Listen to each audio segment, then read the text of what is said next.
Hello दोस्तों, मैं आपका अपने चैनल फ्री स्टडी पे स्वागत करती हूँ। मैं आशा करती हूँ आपको ये वीडियो पसंद आएगी और अगर वीडियो पसंद आए तो चैनल को सब्सक्राइब करना और वीडियो को लाइक करना ना भूलें।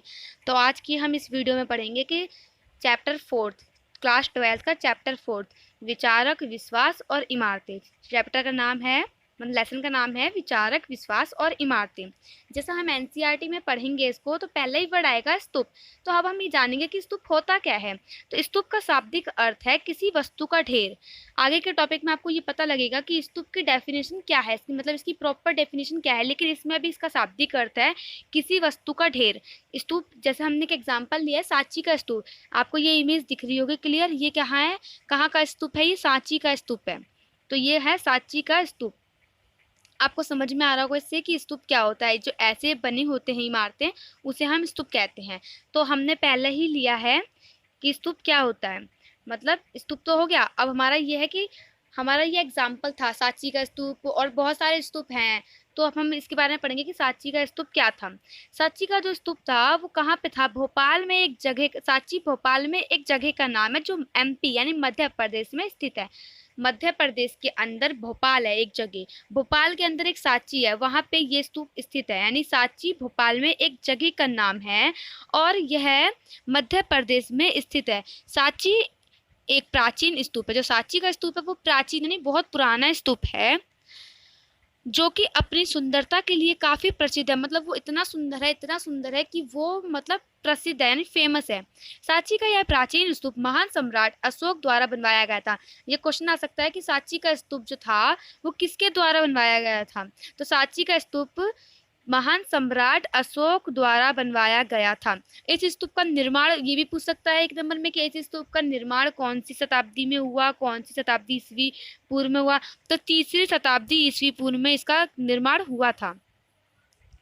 आगे है, आगे जैसे हम पढ़ेंगे तो हम अपने आप से क्वेश्चन बनाने का कोशिश करेंगे। तो मैंने आपको एक क्वेश्चन बना के दिया है आगे कि भोपाल की बेगम ने सांची के स्तूप संरक्षण में क्या योगदान दिया, 3 बिंदुओं द्वारा स्पष्ट करें।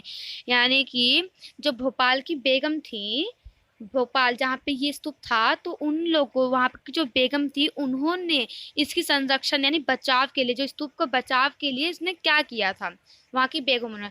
तो पहला ही पॉइंट है कि अंग्रेजों को प्लास्टर प्रकृति दी। इसका मतलब है, पता है, हमारे देश में अंग्रेज आए थे घूमने के लिए, तो वो गए भोपाल, भोपाल में गए सांची, तो उनको सांची का स्तूप बहुत पसंद आया। तो उन्होंने ये सोचा कि हम इस स्तूप को वहाँ अपने कंट्री में ले जाएं। तो उन्होंने बेगम से परमिशन मांगी। तो बेगम ने बहुत ही सावधान, मतलब सावधानी पूर्वक होके बोला, बोला नहीं मतलब सावधान पूर्वक होके उसको कैसी प्लास्टर की प्रकृति दी। प्लास्टर प्रकृति मतलब होता है फोटो कॉपी। जैसे हम किसी शॉप पे जाते हैं, फोटो कॉपी कराते हैं, बिल्कुल सेम होती है ना, तो ऐसे ही उसने बिल्कुल सेम एज इट इज वैसी बनवा के दी। मतलब इतनी सावधानी पूर्वक दी कि अंग्रेजों को ये विश्वास ही नहीं हो पाया कि ये प्लास्टर प्रकृति है या रियल की है। तो इस एक पहला पॉइंट ये है, मतलब अगर उन्होंने प्लास्टर प्रकृति दी तो बचाया ही तो है हमारे सांची के स्तूप को। तो बचाने का उन्होंने, एक ये था उनका एक मतलब। और दूसरा है रख रखाव के लिए धन। यानी सांची का जो स्तूप था उसको रखने के लिए, उसको डेकोरेट करने के लिए, अच्छे से रखने के लिए, तो उसके लिए क्या दिया उन्होंने, धन यानी पैसा दिया। और स्तूप के लिए संग्रहालय, संग्रहालय मतलब होता है म्यूजियम, उसके लिए म्यूजियम बनवाया। आज भी ये जो स्तूप है बहुत फेमस है, सांची के स्तूप नाम से लोग जाते हैं घूमने, बाहर के लोग इसको देखने आते हैं। तो उन्होंने, वहाँ की जो बेगम थी, उन्होंने ये बनवाया था म्यूजियम उनके लिए।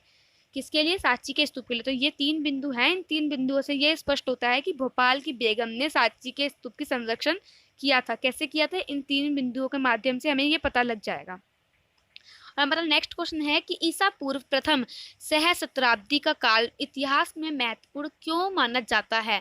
तो देखो, ये काल विश्व में इसलिए महत्वपूर्ण माना जाता है क्योंकि इस काल में अनेक चिंतकों का उदय हुआ, जैसे बुद्ध, महावीर, प्लेटो, अरस्तु, सुकरात। ये तो हमने पढ़ रखा है, प्लेटो, अरस्तु, सुकरात, उसमें भी पढ़ा है हमने पॉलिटिकल साइंस में।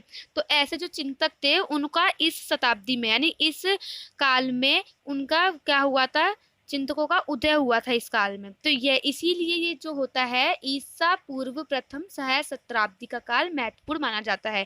इन विद्वानों ने, इन सभी विद्वानों ने देखो क्या किया। इन सभी विद्वानों ने जीवन के रहस्य को समझने की कोशिश की। जीवन का रहस्य मतलब जैसे कि हम बचपन, जवानी, बुढ़ापा, इस रहस्य को समझने की कोशिश की उन्होंने। ठीक है।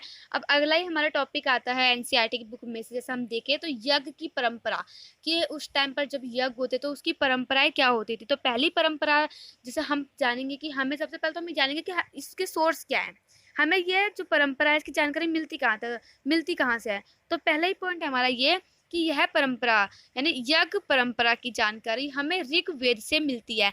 यानी परंपरा जो होती है यानी यज्ञ परंपरा की जानकारी हमें ऋग्वेद से मिलती है। हमने पढ़ रखा है ऋग्वेद, सामवेद, यजुर्वेद, अथर्ववेद।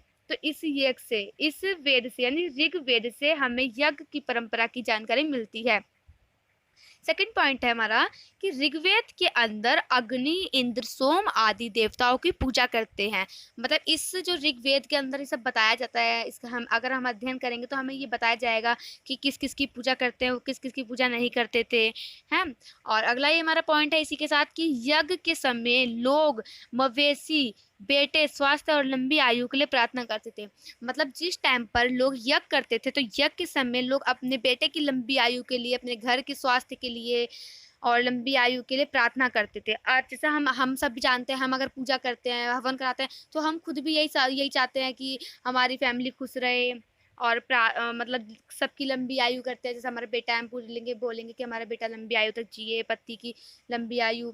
तो ऐसे ही पहले के लोग भी करते थे। शुरू शुरू में जो ये अगला पॉइंट है हमारा कि शुरू शुरू में ये यज्ञ सामूहिक, सामूहिक मतलब होता है ग्रुप में, सामूहिक मतलब होता है ग्रुप में। तो शुरू शुरू में ये यज्ञ थे वो ग्रुप में किए जाते थे, मतलब सब लोगों को बुलाकर किया जाता था। लेकिन बाद में घर के मालिक खुद करवाने लगे। लेकिन बाद में धीरे धीरे मतलब परंपराएं बदलती गई, रीति रिवाज बदलते गए, तो जो मालिक थे वो खुद ही इस यज्ञ को करवाने लगे। जैसे अब हम इसका एक उदाहरण देख लेंगे, राजसूय और अश्वमेध यज्ञ का नाम है। ये किसका नाम है? ये यज्ञ का नाम है। इसे कौन करते थे? राजा और सरदार द्वारा कराया जाता था।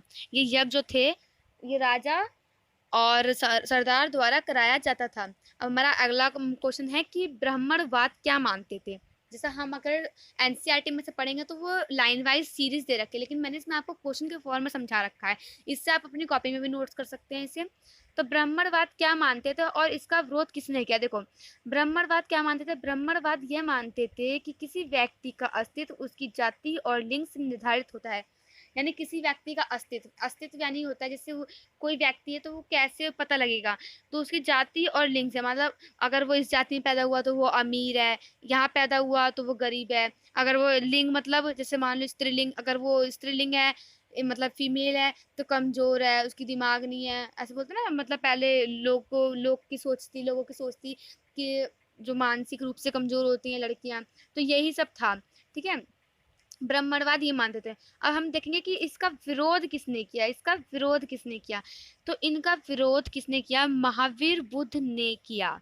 महावीर और बुद्ध ने इनका विरोध किया था। क्यों किया था? क्योंकि उनका मानना था कि जीवन के दुखों से मुक्ति प्रयास हर व्यक्ति स्वयं कर सकता है।